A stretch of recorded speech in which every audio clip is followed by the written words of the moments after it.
చేయలే ఎవరితోటి ములాఖత్ కాలేదు. రఘునందన్ రావు మైపాల్ రెడ్డితో కలిసి రాజకీయం చేస్తాడు.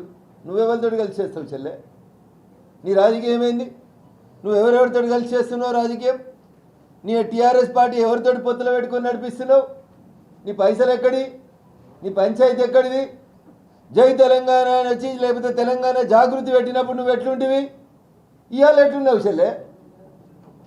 ఒకటని 4 పడితే మంచిగా ఉండదు. ఒక్కటి చెయ్యి రఘునందన్ది కోకేళ్ళు చూపిస్తే బరాబరి 4 ఏళ్ళు రిప్లై ఇస్తాయి రఘునందన్ వైపు నుంచి. ఒర్రుడైంది భాష మర్యాద ఉంటే మేము కూడా మర్యాద ఉంటాం చెల్లె. ఒక ఎంపీ రఘునందన్ ఉన్నాడు కదా, ఒర్రుతాడు కదా, దేని మీద పడితే దాని మీద బరాబర్ ఒర్రుతాం.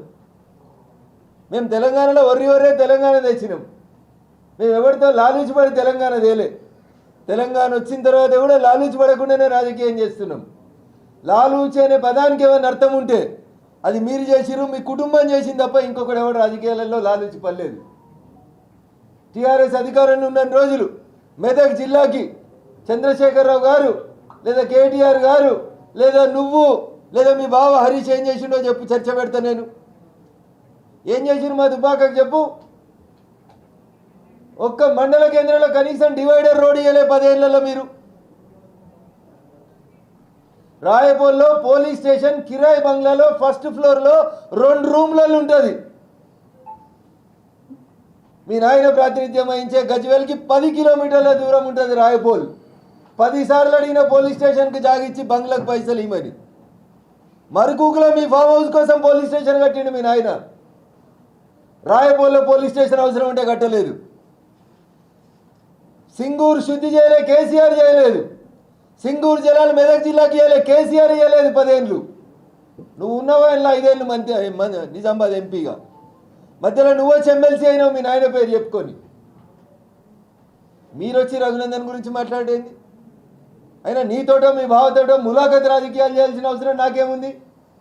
గీత గీసి దుబ్బాక ఎమ్మెల్యేగా గెలిచి వచ్చిన మీ బావతో కొట్లాడి, గీత గీసి మీ నాయనతోటి మీ అన్నతోటి మీ బావతోటి కొట్లాడి మెదక్ ఎంపీ గెలిచి వచ్చిన మీరు పెట్టిన వెంకటరామిరెడ్డి అనేటువంటి కలెక్టర్ 100 కోట్ల రూపాయలు ఖర్చు పెట్టి మెదక్ ఎంపీలో 6 టీఆర్ఎస్ ఎమ్మెల్యేలు ఉంటే లెక్క పెట్టి గీత గీసి కొట్లాడి గెలిచిన కవిత ఎవరితో ములాఖత్ గెలవలేదు. ఆఖరికి నీ వెంకటరామిరెడ్డి నివాసం ఉండే రాజపుష్ప కాలనీలో గేటెడ్ కమ్యూనిటీలో కూడా రఘునందన్ రావుకే కోట్లు వచ్చినాయి. నేను ములాఖత్ ఎవరితో కాలేదనేది నీకు అర్థం కావాలి కవిత. పటాన్చెరు శాసనసభ నియోజకవర్గంలో 1,07,000 ఓట్లు వచ్చినాయి రఘునందన్ రావుకి. కాంగ్రెస్ అభ్యర్థి పటాన్చెరు నియోజకవర్గంలో ఉంటాడు, టీఆర్ఎస్ అభ్యర్థి పటాన్చెరు నియోజకవర్గంలో ఉంటాడు. రఘునందన్ గీత గీసి కొట్లాడిండి చెల్లె, ఎవరితో ములాఖత్ కాలేదు.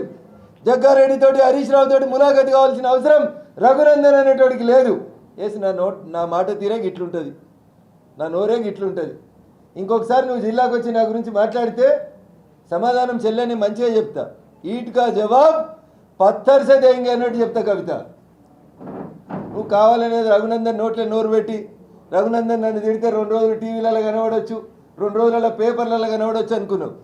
నేను మాట్లాడొద్దు అనుకున్నా, సంస్కారం అడ్డం వచ్చింది. కానీ మాట్లాడడం వదిలేస్తే నువ్వు ఇట్లా రోజు ఏది పడితే అది మాట్లాడతావు. కాబట్టి ఎక్కడో ఒక దగ్గర ఎవరో ఒకరం నీ నోరు మోయించాల్సిన అవసరం ఉందని చెప్పి నీకు సమాధానం చెప్పడానికి ఈరోజు నేను సంగారెడ్డికి వచ్చి మాట్లాడుతూ ఉన్నా. ఎందుకు పోటీ చేయాలి సంగారెడ్డిలో కౌన్సిలర్లు? రేపు పోటీ చేస్తావా జిహెచ్ఎంసీ కౌన్సిలర్లు? ఎన్నిక వెళ్తావు చెప్పు? తెలంగాణలో అధికారంలోకి వస్తావు కదా, రేపు జిహెచ్ఎంసీలో 3 డివిజన్ 3 కార్పొరేషన్లు అయినాయి కదా, ఎన్ని పోటీ చేస్తావు చెల్లె? మొత్తం చేస్తావా? ఇంకా 6 నెలలు టైం ఉంది నాకు తెలిసిన లెక్కల కాడికి. మొత్తం పోటీ చేస్తావా? ఒక మేయర్కి వెళ్తావా? లేదు చూడు లేదు, కొడుకు పేరు సోమలింగం అని అప్పుడే తెలంగాణలో అధికారంలోకి వచ్చిందంట. ఉచిత విద్యా వైద్యం ఇవ్వకపోతే ఈమెను కట్టేసి కొట్టాలంట. మీ నాయన కూడా ఇట్లా చెప్తుండే, తెలంగాణ వచ్చినాక నేను కాపలా కుక్క లెక్కుంటా, తెలంగాణకు తొలి ముఖ్యమంత్రి దళితుడే, తెలంగాణ వస్తే నేను నా ముసలి ఇద్దరం ఇంట్లుంటాం, తెలంగాణ అంతా మీదే బిడ్డ అన్నాడు. ఒక ఆడబిడ్డకు మంత్రి పదవి వేయాలి 5 ఏళ్ళు. ఆ రోజు ఎంపీ ఉండి నోరు మెదపకుండా కూర్చున్నది ఎవరు? నువ్వు కాదా కవిత?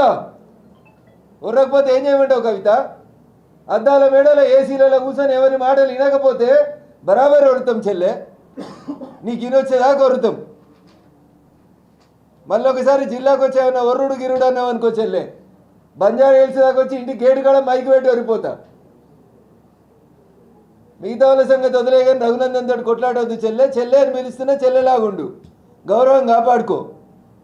యాడికి రమ్మంటే ఆడుకొస్తా, నీ నిజామాబాద్కి రమ్మంటే కూడా వస్తా చర్చించేందుకు. నీ 5 ఏళ్ళ నిజామాబాద్ ఎంపీ టెన్యూర్ ఏందో చూద్దాం, 2 ఏళ్ళ రఘునందన్ రావు ఎంపీ టెన్యూర్ ఏందో చూద్దాం. రమ్మంటే వస్తా చెల్లె. ఏం చేసిర్రు? మీ కుటుంబం బంగారు తెలంగాణ అయింది. మీ ఆస్తులు పంచుకునేందుకు నీ అన్నతోటి కొట్లాడుంటే కొట్లాడుకో, మమ్మల్ని ఎందుకు తిడతావు? నీ బావతోటి కొట్లాడుంటే నీ బావ నువ్వు ఇద్దరు కొట్లాడుకోండి. మధ్యలో మా పేరు ఎందుకు లాగుతావు పంచాయతీలోకి?